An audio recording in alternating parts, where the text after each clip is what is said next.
Hi hello. അപ്പം ശിവരാത്രിയായിട്ട് ഞങ്ങൾ ശിവപ്പാറയിൽ പോവുകയാണ്. ഇവിടെ ഞങ്ങളുടെ വീടിൻ്റെ അടുത്തായിട്ട് ഒരു മലയുണ്ട്. ആ മലയുടെ ഏറ്റവും മുകളിലായിട്ടാണ് ശിവപ്പാറ സ്ഥിതി ചെയ്യുന്നത്. ശിവരാത്രി ആയത് കാരണം വഴിയൊക്കെ നന്നായിട്ട് തെളിച്ചിട്ടിട്ടുണ്ട്. ഇതൊരു സംരക്ഷിത വനമേഖലയാണ്. ഇതിൻ്റെ ലൊക്കേഷൻ വരുന്നതെന്ന് പറയുന്നത് പത്തനാപുരം പുന്നല ഇഞ്ചൂരാണ്.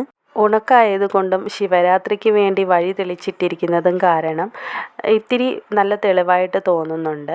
പക്ഷേ മഴ സീസൺ ആകുമ്പോൾ ഇവിടെ നമുക്ക് കയറാനേ പറ്റില്ല കേട്ടോ. അത്രമാത്രം കാടാണ്. വർഷത്തിലൊരിക്കൽ മാത്രം ശിവരാത്രി ദിവസം മാത്രമാണ് ഈ മലയിൽ എല്ലാവരും ഇങ്ങനെ ഒത്തുകൂടുന്നത്. ശിവഭഗവാനാണ് ഇവിടുത്തെ പ്രതിഷ്ഠ. പുന്നല ശിവക്ഷേത്രത്തിലെ ശിവഭഗവാന്റെ ചൈതന്യം ഇവിടെയും കാണപ്പെടുന്നു എന്ന് വിശ്വസിക്കുന്നു. പിന്നെ ശിവഭഗവാന്റെ കാല് പതിഞ്ഞ ഭാഗമാണ് ഈ കാണുന്നത്. എത്ര വേനൽ വന്നാലും ശിവഭഗവാന്റെ കാൽപാദം പതിഞ്ഞ ആ ഭാഗത്തെ വെള്ളം ഒരിക്കലും വറ്റിപ്പോവുകയില്ല എന്നാണ് വിശ്വാസം. ശിവഭഗവാന്റെ കാൽപാദങ്ങൾ പതിഞ്ഞ ആ ഭാഗത്തെ വെള്ളം നമ്മൾ കോരിയെടുക്കുകയാണെങ്കിൽ വീണ്ടും അത്രയും തന്നെ വെള്ളം അവിടെ വരുമെന്നാണത്രേ പറയപ്പെടുന്നത്. വെറ്റില മുറുക്കാനും കള്ളും മുണ്ടുമൊക്കെ ഇവിടെ വഴിപാടായി വയ്ക്കാറുണ്ട്. പൊങ്കാല നിവേദ്യങ്ങൾ അർപ്പിച്ചു വരുന്നവരുമുണ്ട്. അതിൽ പാൽപ്പായസവും ശർക്കര പായസവും അർപ്പിക്കുന്നവരുമുണ്ട്.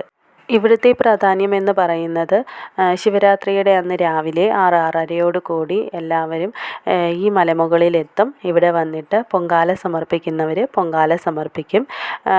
ഭഗവാന്റെ തിരുനടയിൽ വന്ന് തൊഴുത് എണ്ണയും തിരിയും കത്തിച്ച് മുറുക്കാനൊക്കെ വെച്ച് മടങ്ങുകയാണ്. അപ്പോൾ ഒരു ചേച്ചി പൊങ്കാല ഇട്ട് കഴിഞ്ഞിരുന്നു. അപ്പോൾ പൊങ്കാല പായസം തന്നിട്ടുണ്ട് ഞങ്ങൾക്ക് കൂടി. പാൽപ്പായസവും ശർക്കര പായസവും കിട്ടിയിട്ടുണ്ട്. പിന്നെ ഞങ്ങൾ കഞ്ഞി കുടിക്കാനാണ് പോയത്. വനത്തിൻ്റെ വഴിയുടെ ഇരുവശങ്ങളിലുമായിട്ട് എല്ലാവരും വരിക്കിനിരുന്നിട്ടുണ്ട്. എന്നിട്ട് കഞ്ഞി വിളമ്പി തരികയാണ് ചെയ്യുന്നത്. നല്ല രസമാണ് ഇങ്ങനെ നമുക്ക് കാണാനായിട്ടും. അങ്ങനെ കഞ്ഞി കുടിച്ച് കഴിഞ്ഞിട്ട് കുറച്ച് കഞ്ഞിയും കറിയും വീട്ടിലേക്ക് കൊണ്ടുപോകാൻ മേടിച്ചിട്ടുണ്ടായിരുന്നേ. പിന്നെ കുറച്ച് പൊങ്കാല പായസം കൂടെ മേടിച്ചിട്ടുണ്ടായിരുന്നു. അത് കഴിഞ്ഞ് ഞങ്ങൾ തിരിച്ചു പോവുകയാണ്. അപ്പോൾ ഞങ്ങൾ അങ്ങനെ മലയുടെ ഏറ്റവും താഴെ എത്തിയിട്ടുണ്ട്.